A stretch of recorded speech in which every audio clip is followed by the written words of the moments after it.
G'day punters and welcome to the Wild West, brought to you by Betfair Australia. Bet smarter, not harder. Crippas, we're back at Ascot. You're a happy man. We are, yeah.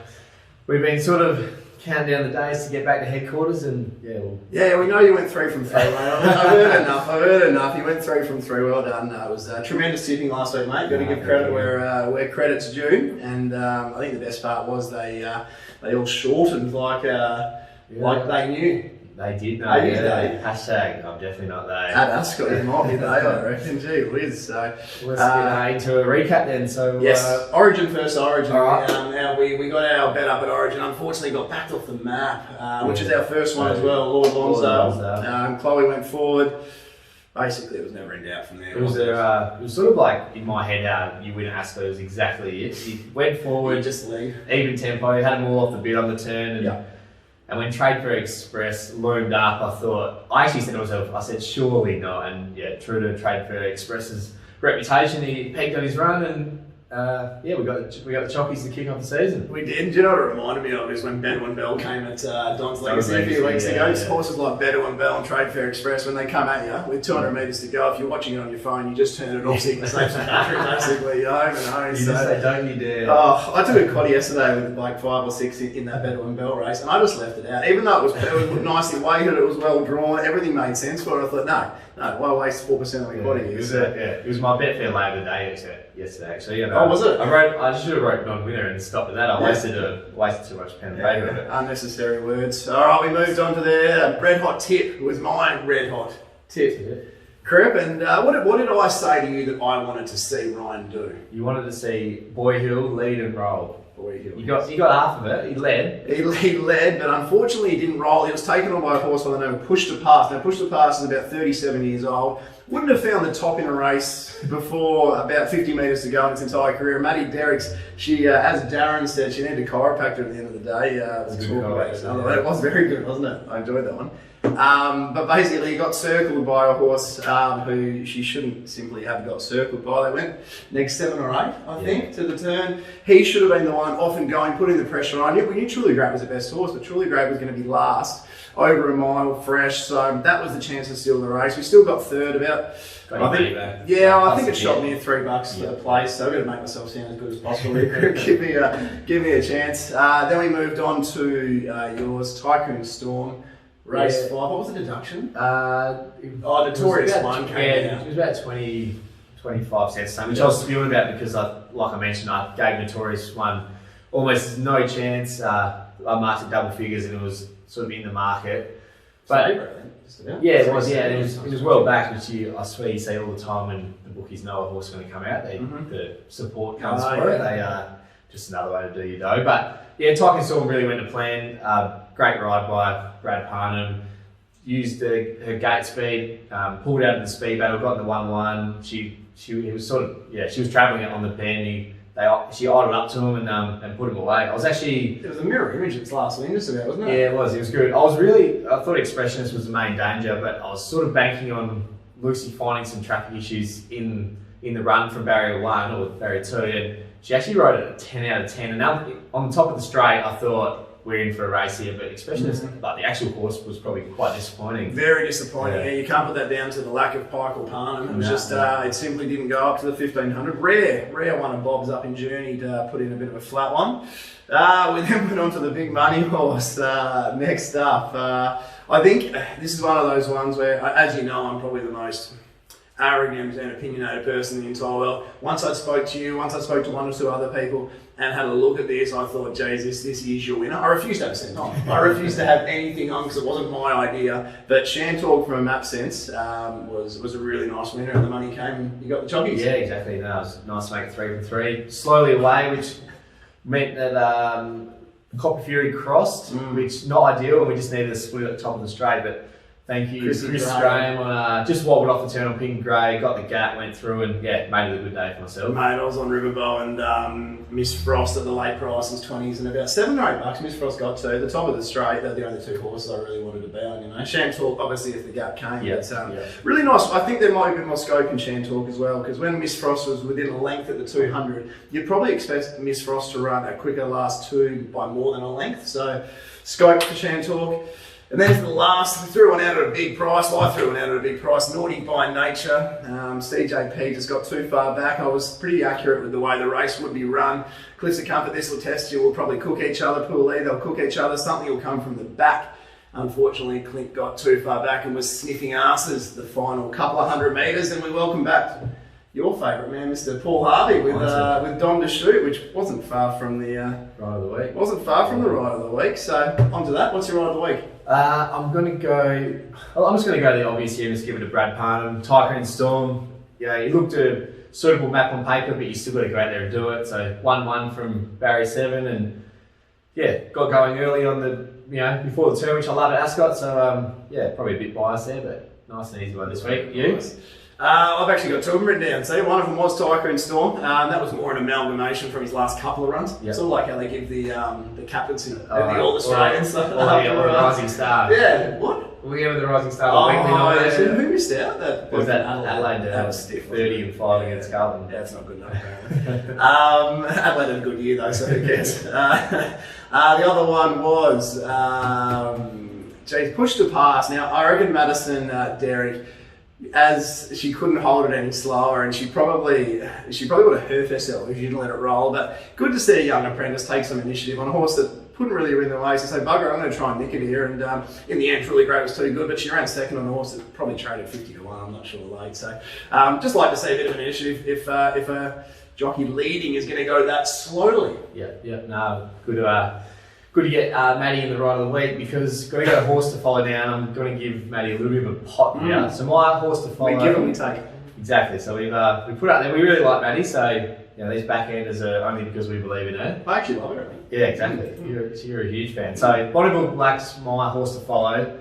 It had 3 wins in a row, then stepped up to a 72 plus, started $2.50, and look, she just went too slow. So how many times we said this recently?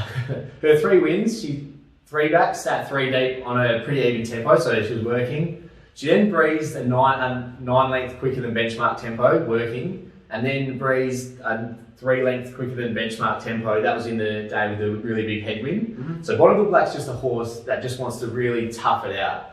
And the way Fred Curley's been placing Bonneville Black through the grade, it's been carrying no weight either, and it just wants to run time. So to ride it like that, something you got to do, and something you got to be wary of with Matty Derrick going forward. We saw it on Stairway to the Moon. We saw it on Burn One Down yesterday at Ascot.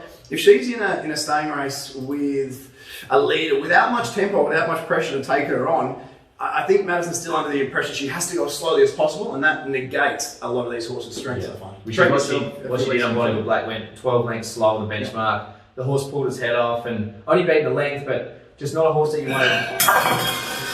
What have we done there? He's real upset about that. Not a horse that you wanted just 6 sprint to the 600 and let it go. It's a horse that wants to roll and fight, and so I think next start Bonneville Black hopefully finds a race where it has a leader, like an Able Dane or something like that, and let it do its best work when it's tough. So she needs pressure, doesn't she? Yeah, usually we love to see a map that's a soft map and allows them to dictate at their speed, but you really want her to be taken on. You want to see Bonneville Black in the breeze even.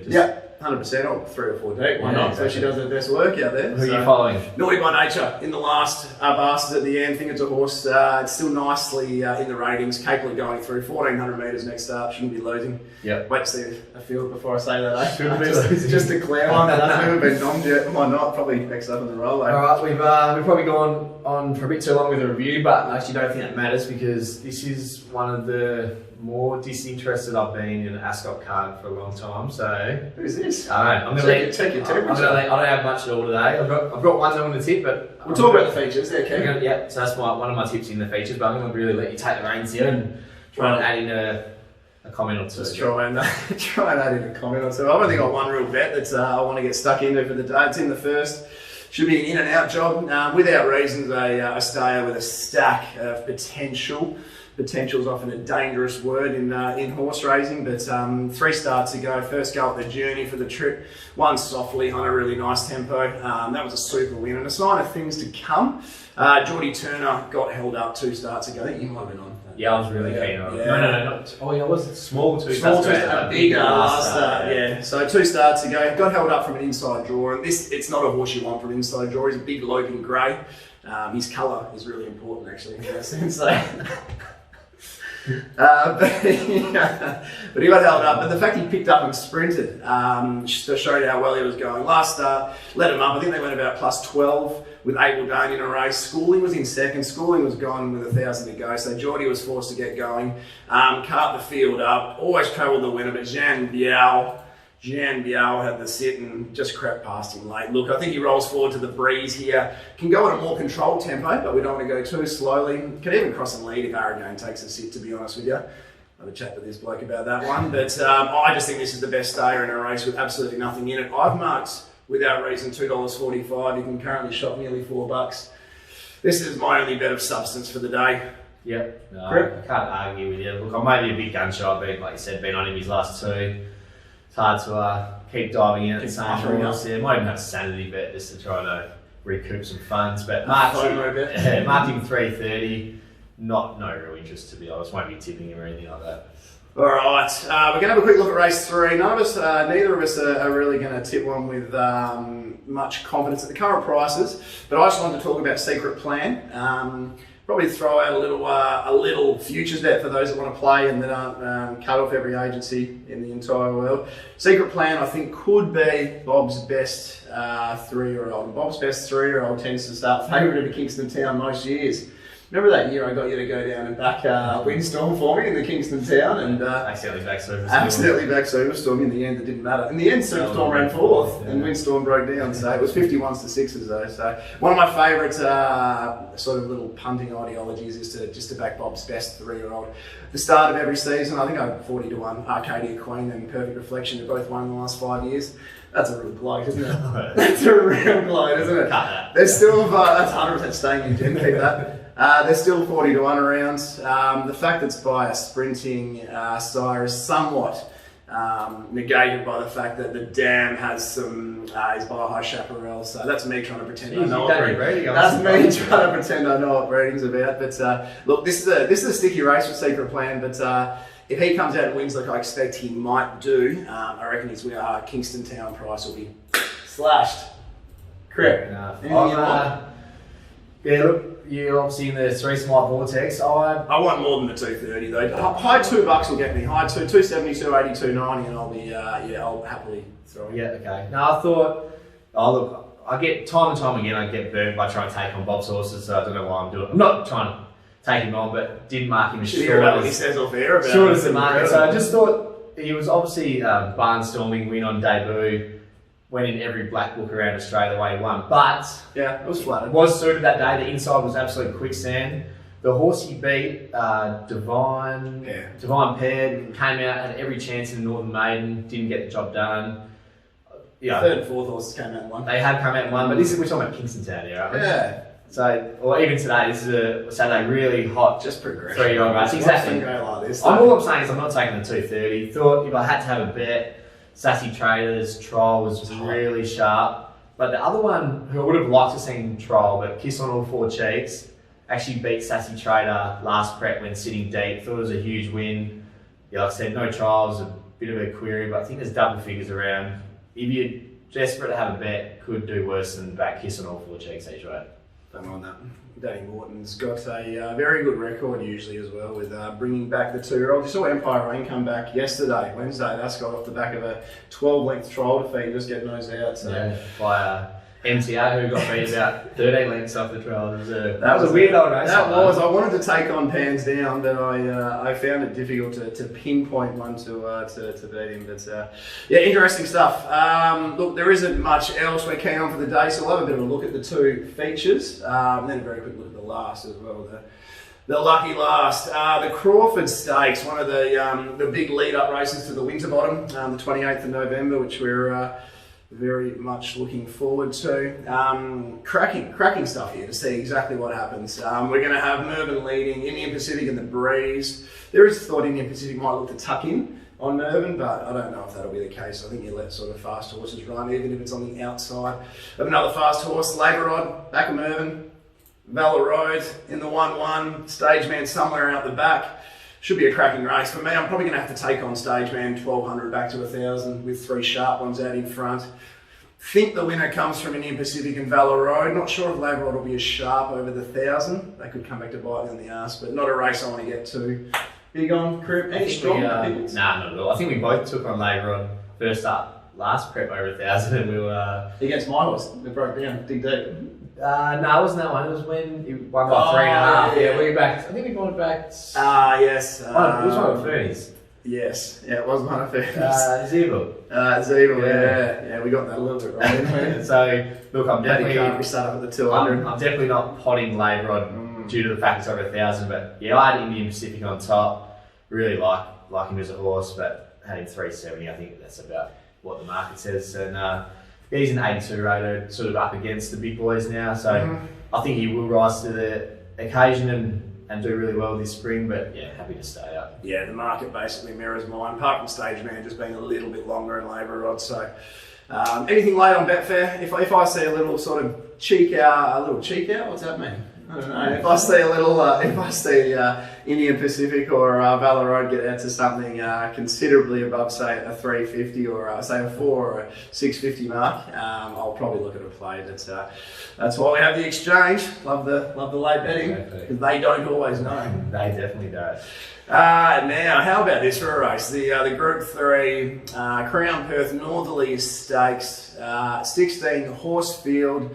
Interesting to note, I know it's one you want to discuss, I'll let you roll with it, is Great Shot, but the reason people who might have a look at this and go, well, how is a 105 rater, the second highest rater in the field, getting in with just the 55 kilos? It's because under these conditions, its penalties are accrued in the previous X many years, 3 or 4 years.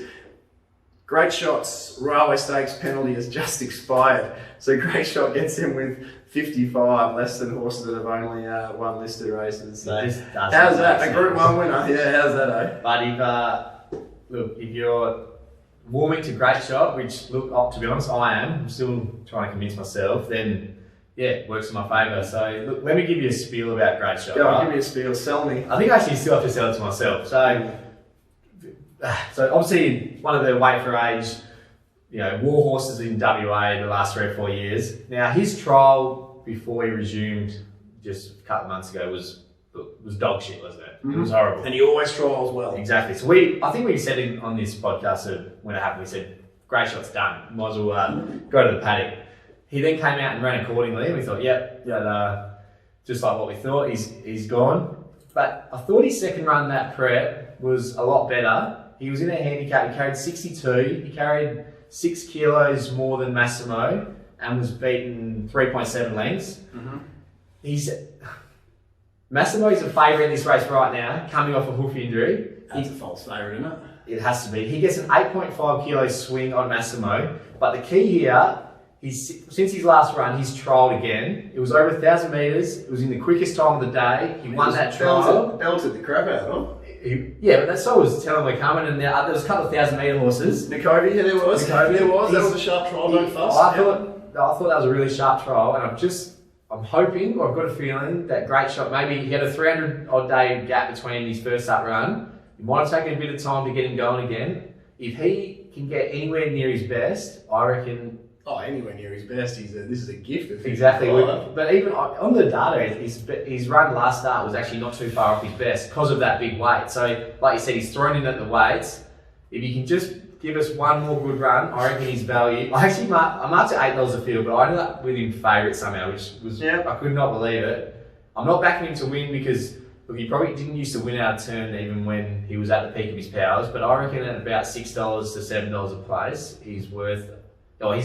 He's my best betting proposition of the day. Probably just shows what I think of the card, but he'll be the main go I have for the day. I don't mind that. I don't mind that as a speculative little go. You mentioned it to me briefly earlier, and I had a look in the black book. I actually chucked him in after that run against Massimo. Really? Yeah, I did. I chucked him in. I thought with the weight he was probably entitled to be beaten further if he was a completely dead horse. So look, he finds the front here. That's important. He's drawn underneath Red Can Man and Money Matters. Expecting Money Matters to breeze outside of Great Shot. Red Can Man and Vital Silver for fight for the 1-1. Not sure who will get it or how that'll all pan out in that sense, but they should both get cover 1 off. I'm going to forgive Vital Silver. This isn't with a huge amount of confidence whatsoever, but I'm going to forgive Vital Silver. We were both very keen last start. The money rolled and rolled and rolled. I don't think it was the right setup for him. Peter Hall, I think, initially tried to lead the race. Flower or War and Chloe as a party said, no, I'm leading the race. Once she crossed, she slowed them down. Vital Silver fought Peter a little bit. It was never a happy horse on the fence, and that's never been Vital Silver's go. From at that point, when he finally got a run at 300, Cup Night stage man, they were riding his hammer. They were always going to out-sprint him. I just think ridden with cover out wide, looming into the race. Go back to his Manicato second late last year. A similar type of ride to that when Benny Mellon had him in a moving line and got going at the 600. I think.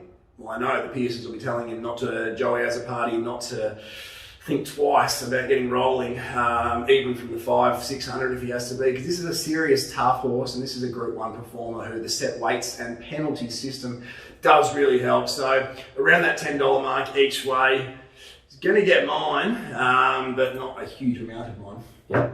So and again, that's where another sanity bet nearly just to try and recoup some hard earn that we parted ways with. What did you declare that one? That was the best of the month? That was the best of the month. Yeah, that was the best of the month. So without reason, it's definitely the best of my month. So anyway, should be a cracking race. Going forward to the Railway Stakes, Vital Silver is actually probably the one horse that's going to drop back to the Winterbottom. The rest will go forward the Railway. So plenty of interesting stuff. And if you are a futures bettor, don't be afraid to snipe some of the big prices once a few of these cross the line, because it's always.